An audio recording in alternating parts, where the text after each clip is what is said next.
Hi friends, welcome back to my channel. నేను మీ అరుణ. ఈరోజు ఒక ఇన్స్టెంట్ బ్రేక్ఫాస్ట్ రెసిపీని చూపించబోతున్నాను. రాగి ఇడ్లీ అండి. చాలా ఈజీగా తయారు చేసుకోవచ్చు. దీనికోసం ముందుగా మనం ఒక కప్పు రాగి ఫ్లోర్ని, అలాగే ఒక కప్పు దాకా సుజీ రవ్వని, ఉప్మా రవ్వండి, ఒక కప్పు దాకా పెరుగుని తీసుకొని బాగా మిక్స్ చేసుకోండి. అలాగే కొంచెం కొంచెం వాటర్ని యాడ్ చేసుకుంటూ అడ్జస్ట్ చేసుకొని ఇడ్లీ బ్యాటర్ ఎలా అయితే ఉంటుందో అలానే కలుపుకోవాలి. ఇప్పుడు ఇందులో మనం కొంచెం సాల్ట్ని, అలాగే ఈనో ఉంటే మీరు యాడ్ చేసుకోవచ్చు. ఈనో లేని వాళ్ళు అయితే కొంచెం బేకింగ్ సోడాని యాడ్ చేసుకుంటే సరిపోతుందండి. దీన్ని మనం ఓవర్ నైట్ అంతా మనం ఉంచుకుంటే కనుక మనకి ఇడ్లీ అనేది చాలా స్పాంజీగా ఉంటుంది. లేదు ఇన్స్టెంట్గా అన్నాను కాబట్టి ఒక 30 నుంచి 40 మినిట్స్ అలా వదిలేస్తే కనుక ఈ విధంగా కొంచెం దగ్గర అయిపోతుంది. రవ్వ అంతా వాటర్ని అబ్జర్వ్ చేసుకుంటుంది కాబట్టి.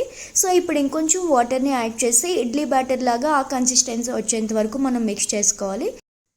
రాగి పిండి అంటేనే చాలా హెల్దీ కదండి, కానీ ఇప్పుడు ఎవరూ కూడా తినడానికి ఇష్టపడట్లేదు. సో వారానికి ఇలా ఒకసారైనా సరే ఇడ్లీ రూపంలో చేసి పెట్టామంటే కనుక తినలేని వాళ్ళు కూడా ఇష్టం లేని వాళ్ళు కూడా ఇష్టంతో ఈజీగా తింటారు కదా ఇడ్లీ అంటే.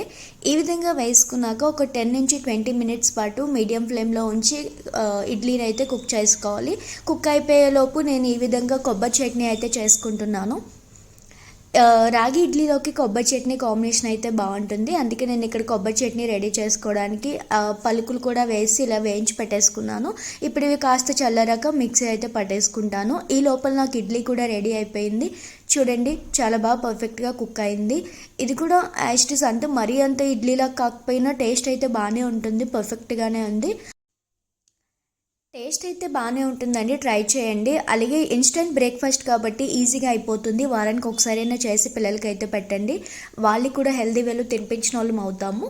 అలాగే నా వీడియో మీకు నచ్చిందని అనుకుంటున్నాను. నచ్చితే లైక్ చేసి షేర్ చేసి నా ఛానల్ని సబ్స్క్రైబ్ చేసుకోండి. Thank you for watching.